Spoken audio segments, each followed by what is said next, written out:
le tatouage qui a paralysé le bar. Dans l'atmosphère enfumée du bar du Val, niché au cœur d'un petit village provençal, où les vignes s'étendent à perte de vue sous un ciel souvent voilé de Mistral, un motard tatoué, Antoine Leclerc, leader des Loups d'Acier, une bande de voyous sur deux roues qui semait la terreur dans la région depuis des années, arracha d'un geste brutal la chemise d'Élise Moreau, une femme discrète aux origines africaines, mélangée à une enfance en banlieue parisienne, révélant ainsi un tatouage qui figea instantanément l'ensemble du bar dans un silence glacial, comme si le temps lui-même avait été suspendu par une force invisible, ce symbole de la force delta, entouré d'éclairs stylisés, gravé sur sa peau marquée de cicatrices, changeant à jamais le cours des événements cette nuit-là. Élise, arrivée il y a quelques mois dans ce coin reculé de la Provence, fuyant un passé militaire tumultueux, avait trouvé refuge derrière le comptoir du bar du Val, un établissement rustique aux murs tapissés de vieilles affiches de pastilles et de bouteilles de vin local, où l'odeur de tabac froid se mêlait à celle du café serré et des plats du jour comme la daube provençale ou le pistou, servis avec cette hospitalité française qui masque souvent des histoires profondes et non dites. Pierre Duval, le propriétaire. Un homme d'une soixantaine d'années aux yeux perçants et à la moustache grisonnante, ancien légionnaire, ayant servi dans les sables d'Algérie et décoré de la Légion d'honneur pour des actes de bravoure qu'il évoquait rarement, l'avait embauché sans poser de questions, reconnaissant dans son regard ce vide abyssal que portent les survivants de conflits oubliés, lui tendant un tablier usé avec ces mots simples. La cuisine ferme à 22 heures, mais on sert jusqu'à 1 heure du matin. Et souviens-toi, ici, on respecte la tradition. Un bon verre de rouge pour sceller l'accord. Élise, avec sa peau mate héritée d'une mère malienne et d'un père français,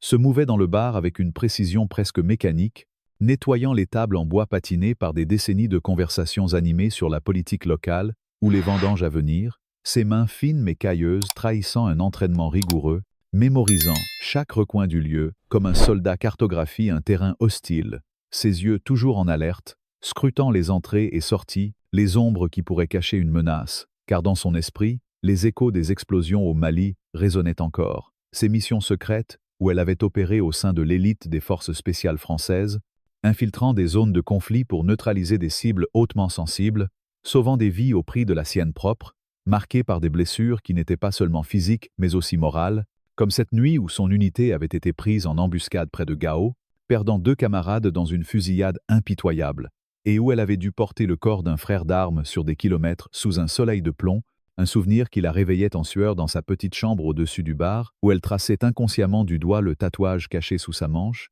ce emblème de la force Delta qui symbolisait non seulement son engagement mais aussi les pertes irrémédiables, un rappel constant de ce qu'elle avait été une guerrière impitoyable et de ce qu'elle avait perdu, son innocence, ses illusions sur la justice du monde. Pierre, avec sa sagesse taciturne forgée dans les casernes de la Légion étrangère, n'interrogeait jamais sur ces cauchemars qu'il entendait parfois à travers les cloisons minces, préférant lui enseigner les secrets du métier avec des gestes lents et complices, comme verser un calvados avec la juste mesure ou calmer un client ivre en évoquant les valeurs républicaines de liberté, égalité, fraternité, qui, dans ce village, prenaient un sens concret face aux intimidations des Loups d'Acier, une bande qui rackettait les commerçants sous prétexte de protection, rappelant vaguement les heures sombres de l'occupation où la résistance avait émergé des ombres pour défendre la patrie. Les habitués, des paysans burinés par le soleil et des retraités philosophant sur Sartre ou Camus autour d'un verre de rosé frais, remarquaient la présence silencieuse d'Élise avec une curiosité mêlée de respect, certains spéculant sur son accent parisien teinté d'influences africaines, d'autres adoptant une indifférence protectrice typique des petites communautés françaises où l'on protège les siens sans fanfare. Une soir, alors que le crépuscule enveloppait le village d'une lumière dorée, filtrant à travers les platanes centenaires de la place centrale, Marie Lefebvre, une ancienne camarade d'Élise des forces spéciales, fit son apparition inattendue, traversant le seuil du bar avec un sac à dos usé et un sourire fatigué, ses cheveux courts et son allure athlétique trahissant un passé similaire, venue de Lyon où elle tentait de reconstruire sa vie comme enseignante, mais hantée par les mêmes fantômes, et elle serra Élise dans ses bras avec cette fraternité militaire qui transcende les mots, murmurant « J'ai entendu dire que tu te cachais ici, dans ce havre de paix provençal, mais les nouvelles voyagent vite parmi les anciens, et je suis venu te rappeler que tu n'es pas seule, ma sœur d'armes. » Leur conversation, chuchoter au coin du comptoir pendant que Pierre servait des assiettes de tapenade et de pain frais, raviva des souvenirs douloureux. Les entraînements épuisants à Pau, les sauts en parachute au-dessus du désert, et cette opération fatidique au Mali où elles avaient infiltré un camp rebelle, éliminant un chef terroriste mais payant le prix fort avec des blessures qui avaient valu à Élise une médaille et à Marie une retraite forcée, renforçant leur lien indéfectible, et Marie, sentant la tension dans les épaules d'Élise, l'avertit subtilement des rumeurs sur les loups d'acier. Cette bande menée par Antoine Leclerc, un ancien déserteur de l'armée qui avait tourné mal, imposant sa loi avec des méthodes dignes des films de gangsters, mais ancrées dans une réalité française où la ruralité cache parfois des violences sournoises. Le bar Duval, avec ses lumières jaunâtres et son parquet craquant sous les pas, devint pour Élise une forteresse précaire, un lieu où la routine des services, verser des espressos forts le matin, des apéritifs anisés l'après-midi et des digestifs tard le soir, offrait une illusion de normalité. Mais elle savait que cela ne durerait pas. Car les loups rôdaient, leurs motos vrombissant comme un avertissement dans les ruelles pavées, et Antoine, avec sa veste de cuir ornée d'insignes volés, scrutait déjà Élise avec un intérêt prédateur lors de ses visites pour collecter la « taxe de protection », un euphémisme pour l'extorsion qui saignait les commerçants locaux, rappelant les heures sombres où les milices collaboraient avec l'ennemi. Mais ici, dans la France contemporaine, c'était une lutte pour la dignité quotidienne. Élise, en rangeant les bouteilles avec une précision militaire, remarquait les tremblements dans les mains de Pierre quand il sortait l'enveloppe, et elle se tendait intérieurement, ses muscles prêts à l'action, mais retenus par la peur d'être reconnue, de voir son dossier militaire resurgir et la forcer à fuir à nouveau, loin de ce village où elle avait commencé à tisser des liens ténus, comme avec le boulanger du coin qui lui offrait des croissants frais chaque matin, en échange d'un sourire, ou la vieille Madame Roux qui racontait des histoires de la résistance pendant la Seconde Guerre, voyant en Élise une héritière spirituelle de ces héros anonymes. Marie, lors de son séjour bref mais intense, aida Élise à observer les loups plus attentivement, notant leurs habitudes.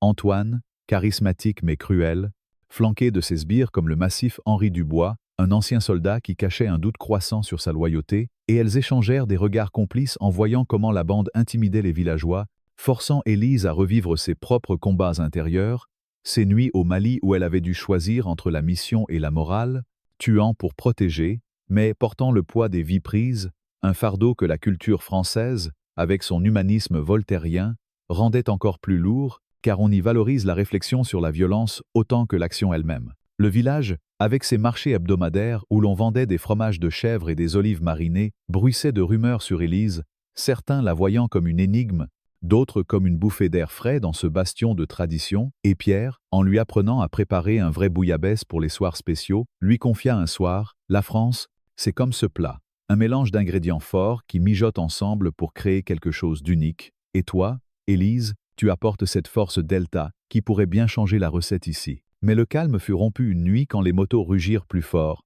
annonçant une incursion plus agressive, et Élise, sentant le danger, se prépara mentalement, son tatouage brûlant sous sa chemise comme un rappel de sa véritable identité, tandis que Marie, avant de partir, lui glissa un numéro de téléphone. « Si les loups mordent trop fort,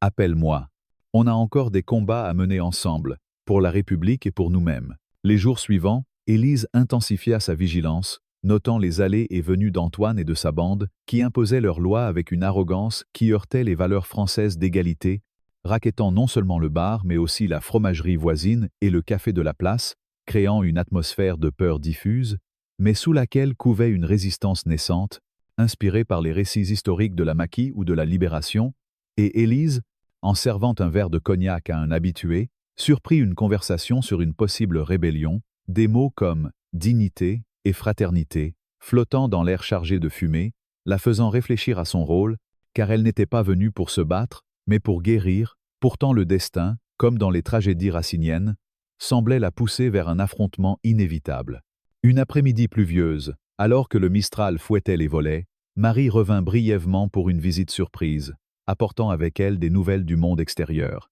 des réformes sur les aides aux vétérans en discussion à l'Assemblée nationale, et des histoires d'autres ex-soldats qui avaient reconstruit leur vie dans des villages similaires, encourageant Élise à ne pas se cacher éternellement. La France honore ses héros, même ceux qui portent des cicatrices invisibles Souviens-toi de la croix de guerre que tu as gagnée. Elle n'est pas pour rien. Leur échange, ponctué de rires forcés sur des anecdotes militaires, comme cette fois où elles avaient partagé un rationnement sous une tempête de sable, renforça Élise, mais aussi éveilla en elle une nostalgie amère pour l'unité perdue. Et en observant Henri Dubois, le second d'Antoine, entrer seul au bar pour une bière, elle nota dans ses yeux un éclat familier, celui d'un homme marqué par le service, peut être un ancien para ou légionnaire, et elle se demanda si, comme dans les romans de Malraux,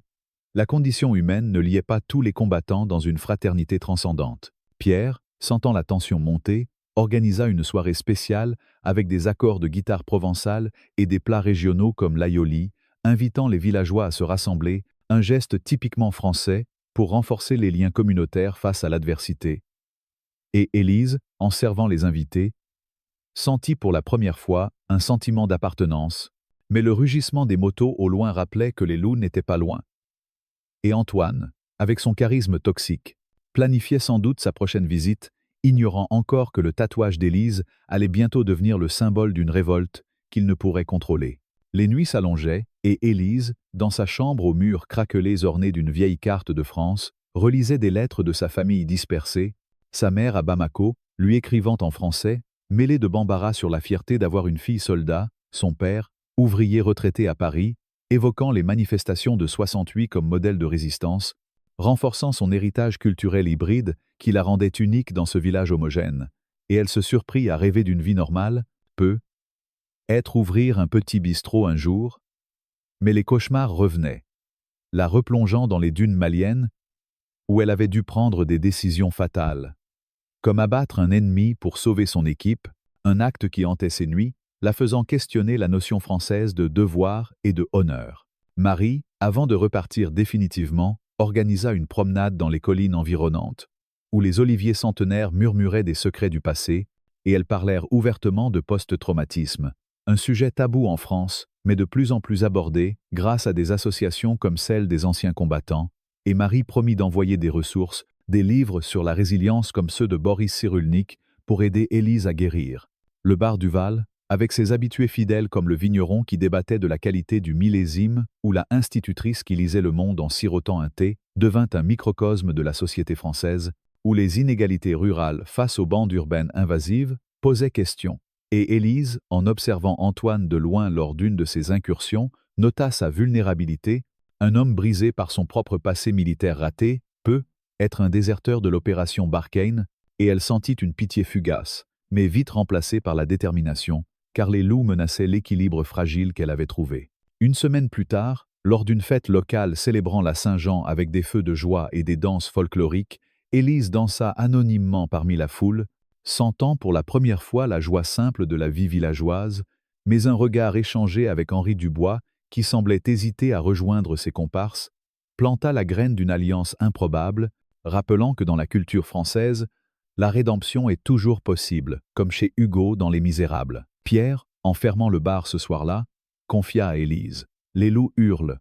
mais le troupeau uni peut les faire taire. Et toi, avec ton passé, tu es le berger qu'il nous faut. Les tensions montaient, et Élise savait que le clash était imminent. Son tatouage, ce secret bien gardé, allait bientôt être révélé, non comme une faiblesse, mais comme une arme dans la lutte pour la justice, incarnant l'esprit gaulien de résistance qui définit la France éternelle. Au fil des jours, Élise s'intégra plus profondément, apprenant les recettes locales comme la ratatouille parfaite ou le clafoutis aux cerises du verger voisin, des gestes qui la reliaient à la terre française, et Pierre lui raconta ses propres histoires de légion, des marches forcées dans le désert à la camaraderie indéfectible, renforçant leur lien paternel, car il la voyait comme la fille qu'il n'avait jamais eue, et elle, orpheline de famille stable, trouvait en lui un mentor. Marie, par message, l'encourageait à documenter les exactions des loups, être pour alerter les gendarmes, mais Élise hésitait, craignant de replonger dans la violence. Pourtant un incident mineur, un habitué molesté par un loup pour une dette fictive, éveilla en elle l'instinct protecteur, et elle intervint discrètement, désarmant l'agresseur d'un geste fluide, appris dans les camps d'entraînement, sans que personne ne s'en aperçoive vraiment, mais Pierre le nota, avec un hochement de tête approbateur. Le village, avec ses fêtes patronales et ses marchés bio, représentait l'idéal français de vie communautaire, menacé par ces intrus, et Élise, en observant les enfants jouer sur la place, se jura de protéger ce havre, son tatouage symbolisant non plus seulement son passé, mais son engagement futur. Les nuits d'insomnie se multipliaient, où elle revivait les assauts au Mali, l'odeur de la poudre et du sang, les cris des blessés, et elle se levait pour marcher dans les rues désertes, respirant l'air chargé de lavande, un parfum thérapeutique qui apaisait temporairement ses tourments, et lors d'une de ces promenades, elle croisa Henri Dubois, seul et pensif, et ils échangèrent quelques mots neutres sur la météo, mais sous-entendus chargés, comme si un pont se construisait entre deux mondes opposés. Pierre, sentant l'orage approcher, renforça les liens avec les villageois, organisant des soirées débats sur l'actualité, où l'on parlait de Macron ou de l'Europe, mais aussi des problèmes locaux, semant les graines d'une solidarité qui allait bientôt éclore. Élise, en rangeant les verres avec soin, réfléchissait à sa vie, de Paris à l'Afrique, de la guerre à la paix fragile, et elle comprenait que la France, avec sa mosaïque culturelle, l'avait formée pour ce moment, où son tatouage, ce marqueur d'élite, deviendrait le catalyseur d'une renaissance collective. La pression des loups augmentait.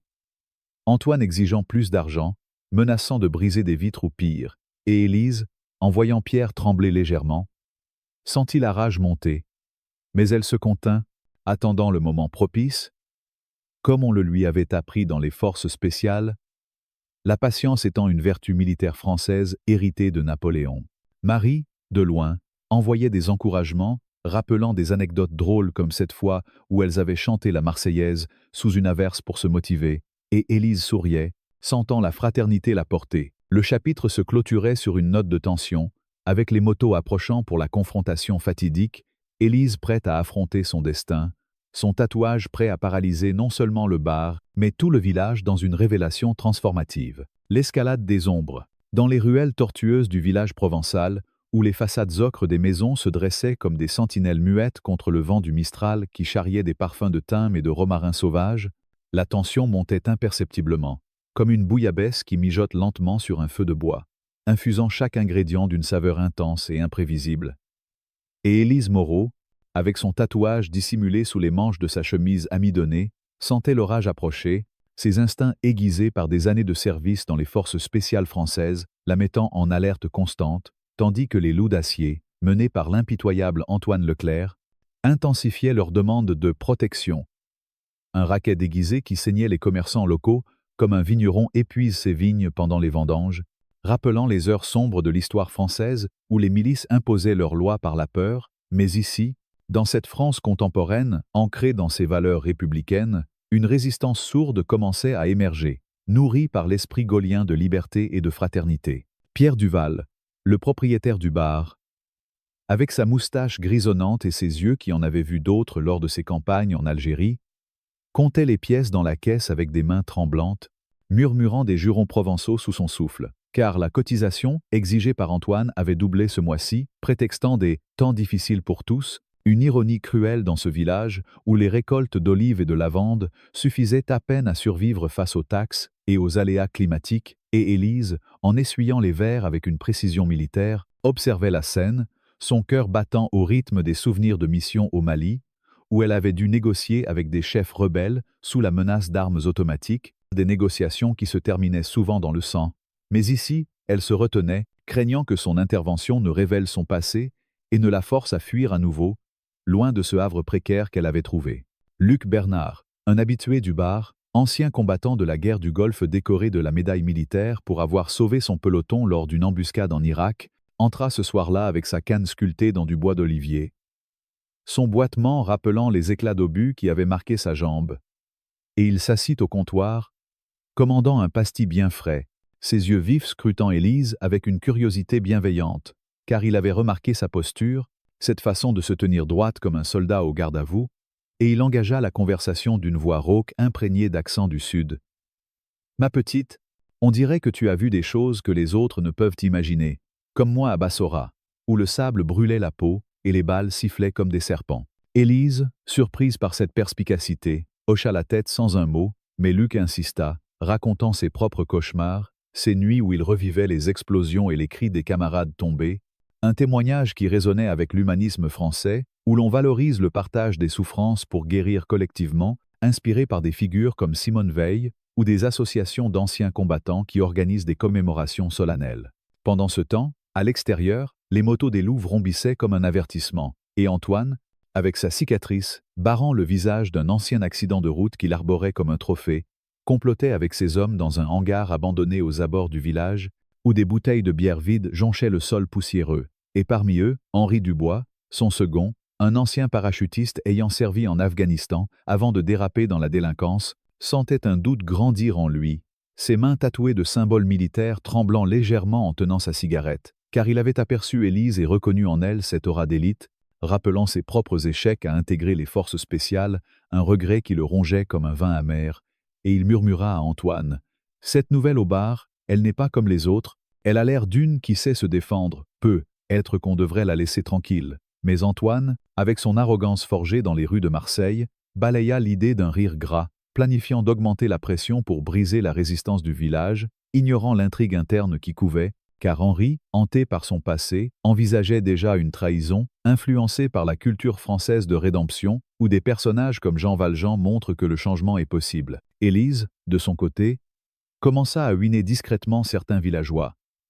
Sous prétexte de leçons d'autodéfense inspirées des arts martiaux français comme la savate, organisant des sessions secrètes dans la cave du bar, où des tonneaux de vin vieillis servaient de décor, enseignant à Luc et à quelques autres comment désarmer un agresseur avec des mouvements fluides et précis, des techniques qu'elle avait affinées lors d'entraînements à la base de peau, et Luc, enthousiaste, la surnomma « notre Jeanne d'Arc moderne », évoquant l'héroïne nationale qui avait rallié les Français contre l'envahisseur, un parallèle qui flattait Élise tout en la terrifiant, car elle ne voulait pas être un symbole, seulement survivre. La confrontation personnelle avec Antoine se produisit un soir pluvieux.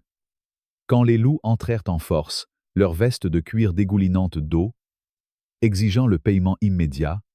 et Pierre, pâle comme un linge, sortit l'enveloppe maigre, mais Antoine, insatisfait, renversa une table d'un geste rageur, brisant des verres de vin rouge qui se répandirent comme du sang sur le sol, un sacrilège dans cette région viticole où le vin est sacré, et Élise, ne pouvant plus se retenir, s'interposa calmement. Son corps frêle mais tendu comme un arc, fixant Antoine de ses yeux sombres hérités de sa mère malienne, murmurant « Assez, ceci n'est pas votre terrain de jeu, respectez les lois de la République », des mots qui résonnaient avec l'idéal français d'égalité, mais qui enflammaient Antoine, qui la saisit par le col, tirant violemment sur sa chemise, déchirant le tissu dans un bruit sec qui figea le bar entier, révélant le tatouage de la force Delta sur son épaule, entouré d'éclairs et de cicatrices qui racontaient des batailles oubliées, un moment de vulnérabilité qui, au lieu de l'humilier, alluma une étincelle dans les yeux des présents. Luc Bernard, témoin de la scène, se leva d'un bond malgré sa jambe blessée, posant une main ferme sur l'épaule d'Élise, déclarant d'une voix tonnante « Touche pas à une sœur d'armes, ou tu auras affaire à nous tous. » Et d'autres habitués, inspirés par ce geste, se joignirent, formant une barrière humaine, évoquant les manifestations de mai 68, où le peuple uni avait fait trembler le pouvoir. Henri Dubois, observant depuis le fond, sentit son doute se transformer en résolution, murmurant à lui-même des vers de Victor Hugo sur la conscience qui se réveille, et il glissa discrètement un regard complice à Élise, signifiant qu'il pourrait changer de camp. Antoine, décontenancé par cette révélation, recula, mais promit vengeance. Sortant avec ses hommes sous la pluie battante, laissant le bar en ébullition, où les conversations fusaient sur le passé d'Élise, certains spéculant sur ses missions secrètes, d'autres admirant son courage, et Pierre, couvrant Élise d'une veste chaude imprégnée d'odeur de tabac et de vin, lui dit « Tu n'es plus seule, ma fille, la France protège les siens. » Les jours suivants, la rumeur se répandit comme un feu de paille dans les champs de lavande. Et Élise, malgré la honte initiale, trouva une force nouvelle dans cette exposition, organisant plus ouvertement des entraînements, enseignant non seulement la défense physique mais aussi l'esprit de résistance, citant des philosophes comme Camus sur l'absurde et la révolte, intégrant la culture intellectuelle française dans ses leçons. Luc devint son allié principal, recrutant d'autres vétérans du village, comme un ancien de l'Indochine qui racontait des histoires de Dien Bienfus pour inspirer la ténacité. Et ensemble, ils préparaient une contre-offensive subtile, contactant discrètement les gendarmes locaux, qui, influencés par l'honneur militaire, promettaient une intervention si des preuves étaient rassemblées. Henri, de son côté, luttait intérieurement, rappelant ses nuits en Afghanistan où il avait vu des horreurs qui l'avaient brisé, et lors d'une rencontre fortuite avec Élise au marché, où des étals de fromage de chèvre et de tomates juteuses emplissaient l'air d'arômes alléchants, il lui glissa un avertissement. Antoine prépare quelque chose de gros. Méfie-toi, mais sache que je ne suis pas comme lui, j'ai porté l'uniforme avec honneur autrefois. Cette confidence ouvrait la porte à une alliance improbable, reflet de la complexité humaine célébrée dans la littérature française, de Balzac à Zola. La tension culmina lors d'une fête villageoise, la fête de la musique, où des accords de guitare et d'accordéon remplissaient la place de mélodies joyeuses, mais les loups profitèrent de la foule pour intimider, et Élise, avec Luc à ses côtés, confronta Antoine une fois de plus, évitant une bagarre grâce à une intervention astucieuse, désarmant un sbire avec une prise rapide, démontrant sa supériorité sans violence excessive, un acte qui impressionna Henri et sema le doute dans la bande. Pierre, observant depuis le bar, prépara un plan d'urgence, stockant des preuves d'extorsion dans un coffre caché, inspiré par les maquisards qui cachaient des armes pendant l'occupation. Élise, hantée par des flashbacks plus intenses depuis la révélation, trouvait solace dans les lettres de Marie, qui l'encourageait à embrasser son rôle.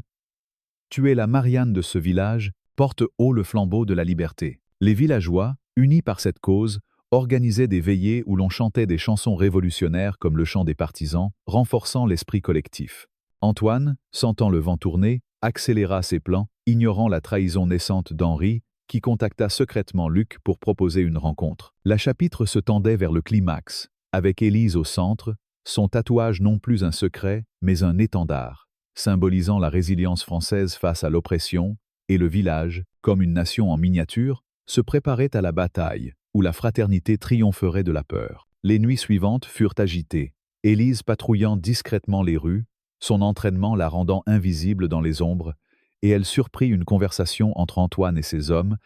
apprenant leur intention de incendier le bar si le paiement n'arrivait pas, un acte de terrorisme local qui heurtait les valeurs de la République, et elle alerta Pierre et Luc, qui décidèrent d'agir, formant un comité de vigilance inspiré des comités de salut public révolutionnaires. Henri, tourmenté, envoya un message anonyme à Élise, révélant des détails sur les faiblesses d'Antoine, un geste de rédemption qui le plaçait sur le chemin de la justice. Luc,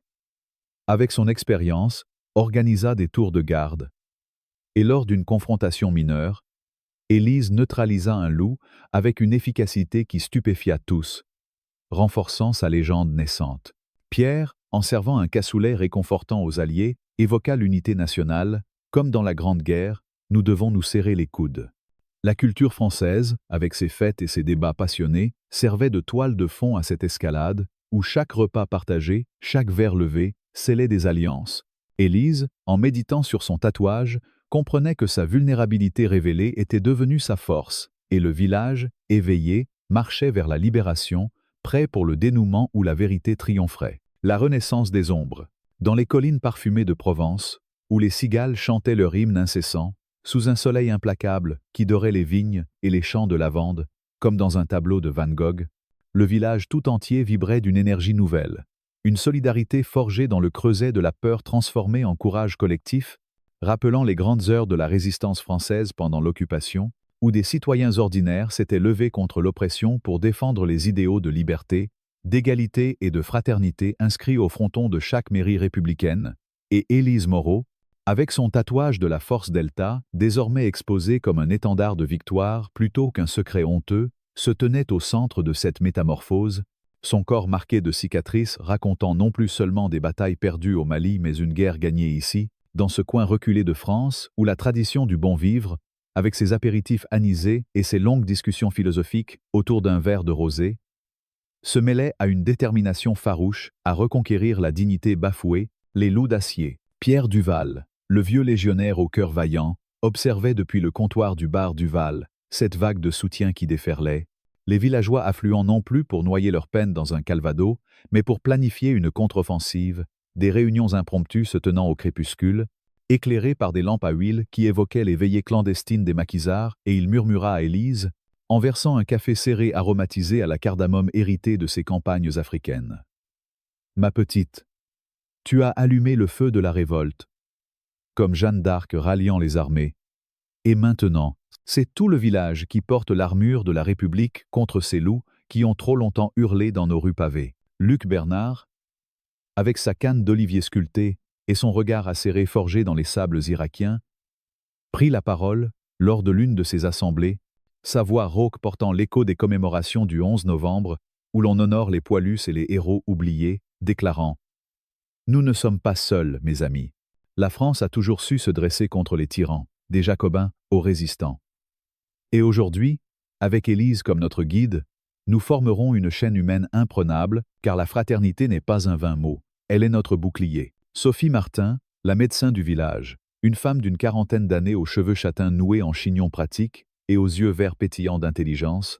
arrivée récemment de Lyon, où elle avait exercé dans un hôpital militaire, se joignit au groupe avec son stéthoscope autour du cou et son sac rempli de bandages et de remèdes, offrant ses services pour soigner les blessures potentielles, mais aussi pour guérir les âmes, inspirée par la tradition humanitaire française, incarnée par des figures comme Louis Pasteur ou Médecins sans frontières. Et elle confia à Élise lors d'une pause, en sirotant un thé à la verveine cueilli dans les jardins locaux, « Tes cicatrices, Élise, ne sont pas des faiblesses. Elles sont des témoignages de survie, comme celles que j'ai vues sur tant de vétérans, et je suis ici pour panser non seulement les plaies physiques, mais aussi celles de l'esprit. Car en France, on croit à la guérison holistique, où le corps et l'âme se réparent ensemble autour d'une table bien garnie. » Henri Dubois, tourmenté par ses démons intérieurs, ce parachutiste déchu qui avait vu l'horreur en Afghanistan et choisi la voie sombre des loups pour oublier, franchit enfin le pas de la trahison lors d'une nuit étoilée où la Voie lactée illuminait le ciel provençal comme un signe divin, contactant Luc par un message codé inspiré des cryptages militaires, révélant les plans d'Antoine pour une attaque finale sur le bar, un incendie criminel qui aurait effacé non seulement l'établissement, mais aussi le symbole de résistance qu'il représentait. Et Henri,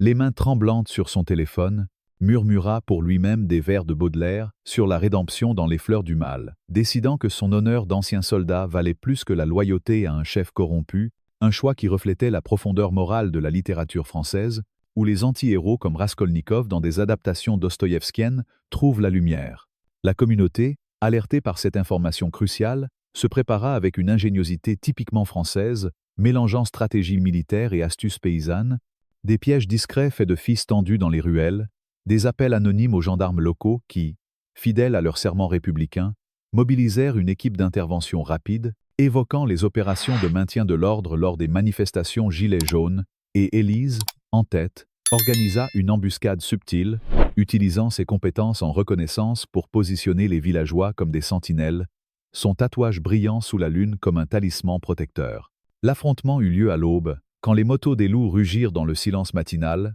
Antoine en tête, armé d'un bidon d'essence et d'une arrogance qui masquait sa peur croissante, mais Henri, feignant la loyauté jusqu'au dernier moment, sabota l'attaque en dégonflant discrètement les pneus d'une moto, créant une diversion qui permit aux gendarmes d'intervenir, leur sirène hurlant comme un hymne à la justice, arrêtant Antoine et ses sbires dans une opération fluide qui évita le bain de sang, un triomphe de la loi sur la barbarie qui rappelait les valeurs de la Déclaration des droits de l'homme et du citoyen. Sophie Martin, prête sur place, soigna les blessures mineures. Une entorse pour un loup, un bleu pour un villageois, avec une efficacité professionnelle, distribuant des tisanes calmantes infusées de camomille locale pour apaiser les nerfs, et elle déclara à la presse locale accourue. Aujourd'hui, nous avons guéri non seulement des corps, mais une communauté entière, car en France, la santé publique est un pilier de la solidarité, comme l'a enseigné notre sécurité sociale. Élise, témoignant devant le tribunal de la préfecture voisine,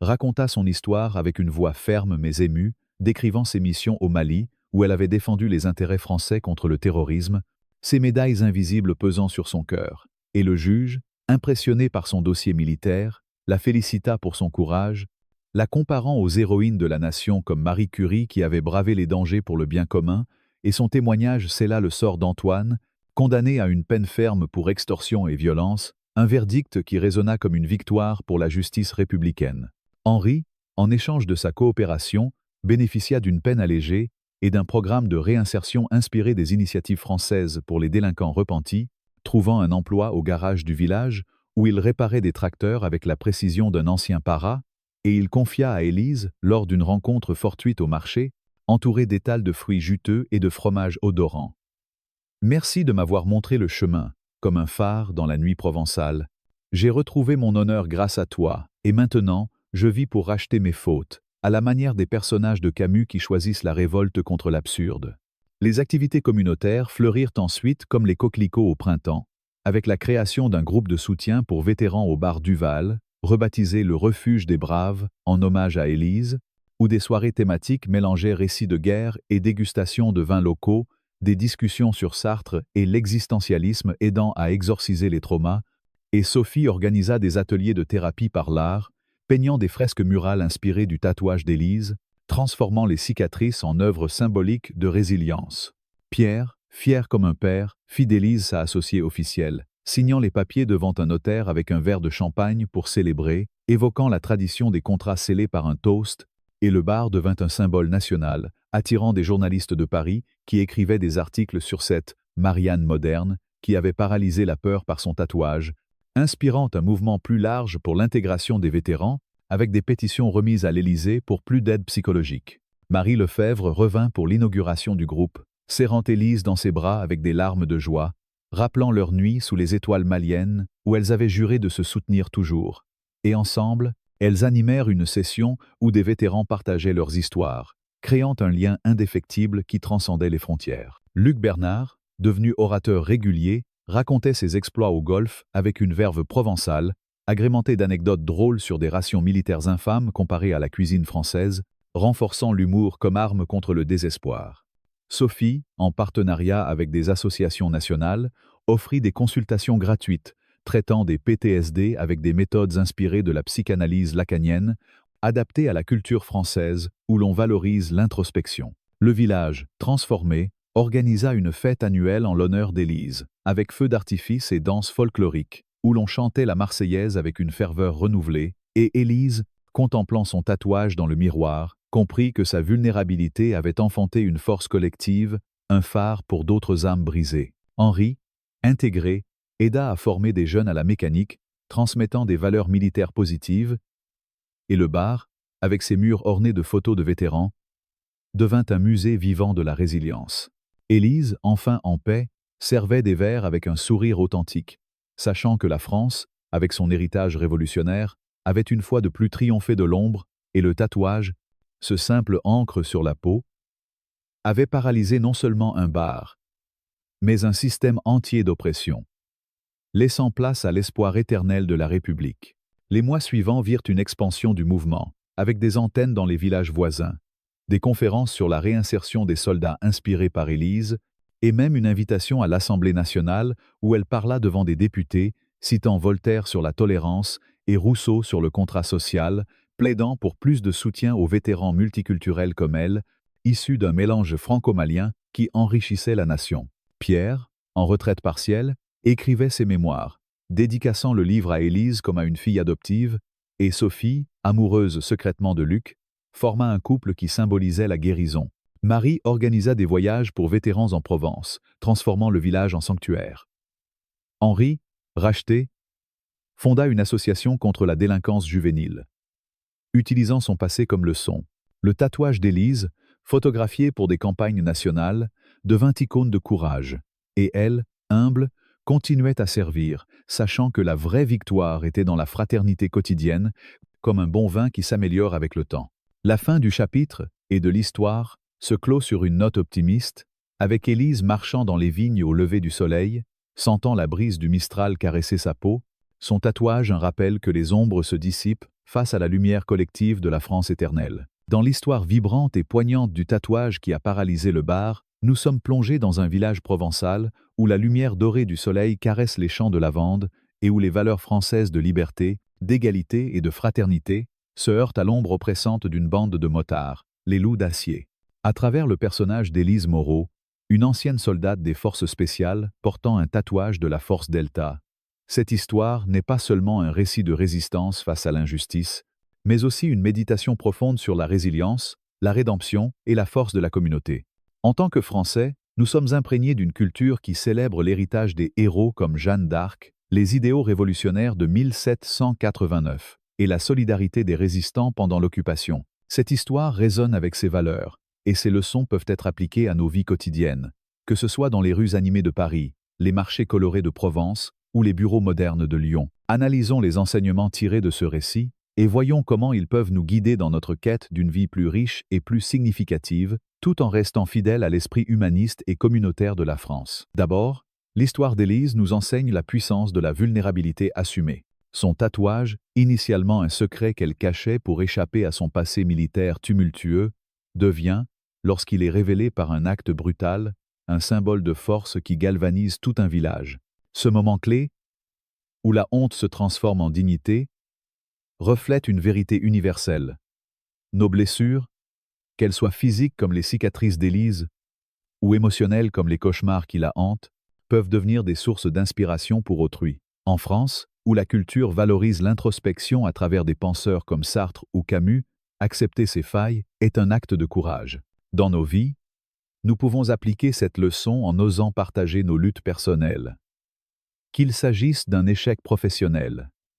d'une rupture douloureuse ou d'un combat contre l'anxiété avec ceux qui nous entourent. Par exemple, dans un café parisien où l'on débat autour d'un expresso, ouvrir son cœur à un ami peut créer une connexion profonde, rappelant les veillées communautaires du village d'Élise. Cette vulnérabilité, loin de nous affaiblir, forge des liens solides, car, comme l'a montré Élise, montrer ses cicatrices peut inspirer d'autres à trouver leur propre force, une démarche qui s'aligne avec l'idéal français de fraternité, où l'on se soutient mutuellement comme dans une famille choisie. Ensuite, l'histoire met en lumière l'importance de la communauté face à l'adversité. Le bar du Val, transformé d'un lieu de peur en un refuge des braves, incarne l'esprit français de solidarité, celui que l'on retrouve dans les récits de la Résistance ou dans les mobilisations modernes comme les Gilets jaunes, où le collectif prime sur l'individu. Les personnages secondaires, comme Pierre Duval, le légionnaire taciturne, Luc Bernard, le vétéran du Golfe, et Sophie Martin, la médecin altruiste, montrent que chacun, avec ses compétences et son histoire, contribue à la lutte commune. Cette dynamique rappelle les repas partagés dans les villages français, où l'on savoure une daube provençale ou un clafoutis aux cerises tout en discutant des défis du quotidien, renforçant les liens sociaux. Dans nos vies, nous pouvons tirer une leçon pratique. Face à un problème, qu'il soit personnel, comme surmonter un deuil, ou collectif, comme défendre une cause locale, s'appuyer sur une communauté est essentiel. Organiser une soirée entre voisins pour discuter des enjeux du quartier, comme la sécurité ou l'environnement, ou rejoindre une association caritative, reflète cet esprit. En France, les associations d'anciens combattants ou les collectifs citoyens, comme ceux qui soutiennent les sans-abri, incarnent cette valeur, et nous pouvons tous contribuer à notre échelle, que ce soit en offrant un café à un inconnu ou en participant à une marche pour une cause juste. Un autre enseignement majeur est celui de la rédemption. Illustré par Henri Dubois, l'ancien parachutiste devenu complice des loups d'acier, qui choisit finalement de trahir son chef pour rejoindre la cause du village. Ce parcours reflète la tradition littéraire française, de Hugo à Camus, où les personnages cherchent à racheter leurs fautes par des actes de courage. Henri, en retrouvant son honneur militaire, nous rappelle que personne n'est défini par ses erreurs passées. En France, où la culture célèbre la possibilité de réinvention, pensons aux réhabilitations des figures historiques ou aux programmes de réinsertion pour les anciens détenus, cette leçon est particulièrement pertinente. Dans la vie quotidienne, nous pouvons appliquer cela en offrant une seconde chance à ceux qui nous ont déçus, comme un collègue ayant commis une erreur ou un ami ayant trahi une confiance. Cela peut se traduire par un geste simple, comme inviter quelqu'un à partager un apéritif pour renouer le dialogue, ou par un engagement plus profond, comme mentorer un jeune en difficulté, à l'image d'Henri qui, après sa rédemption, aide des adolescents à trouver un chemin positif. Cette approche, ancrée dans l'humanisme français, nous pousse à croire en la capacité de chacun à changer. L'histoire souligne également l'importance de l'action face à l'injustice. Élise, en neutralisant Antoine avec une précision militaire tout en refusant la violence gratuite, incarne un équilibre entre force et retenue, un trait valorisé dans la culture française, où l'on admire à la fois les héros de guerre et les philosophes pacifistes comme Albert Camus. Son refus de briser le bras d'Antoine, malgré sa capacité à le faire, montre une maîtrise de soi qui évoque les principes de la Légion d'honneur, agir avec honneur et mesure. Dans nos vies, cela nous invite à confronter les injustices. Qu'il s'agisse d'un collègue harcelé au travail ou d'une discrimination dans notre entourage. Avec courage, mais sans excès. Par exemple, intervenir calmement lors d'une dispute dans un bistrot ou signaler une injustice au sein d'une association locale reflète cet équilibre. En France, où l'on débat passionnément dans les cafés sur la politique et les droits humains, Cette leçon nous pousse à agir comme des citoyens engagés, participant aux élections ou soutenant des pétitions pour des causes justes, comme Élise l'a fait en témoignant contre les loups d'acier. Enfin, le récit nous enseigne la valeur de la mémoire et de l'héritage. Le mur des Braves, où les vétérans inscrivent leurs noms et leurs unités, devient un symbole de reconnaissance des sacrifices passés, un concept cher à la France, où les monuments aux morts et les cérémonies du 8 mai rappellent l'importance de ne pas oublier. Élise, en acceptant son passé militaire, transforme ses souvenirs douloureux en une force collective, inspirant d'autres à partager leurs histoires. Dans nos vies, nous pouvons honorer notre propre histoire, familiale, professionnelle ou culturelle, en la partageant avec les générations futures, comme raconter à nos enfants les luttes de nos grands-parents ou conserver des traditions, comme préparer une ratatouille selon une recette familiale. Cela peut aussi se traduire par un engagement dans des projets communautaires, comme restaurer une église de village ou organiser une exposition sur l'histoire locale, des actes qui renforcent l'identité collective française. En appliquant ces leçons, nous pouvons vivre avec plus d'authenticité et de courage. La vulnérabilité d'Élise nous pousse à accepter nos faiblesses. La solidarité du village nous incite à construire des communautés fortes. La rédemption d'Henri nous rappelle de donner des secondes chances. L'action d'Élise nous encourage à affronter l'injustice. Et le mur des Braves nous invite à chérir notre héritage. Dans une France moderne, où les défis comme l'intégration,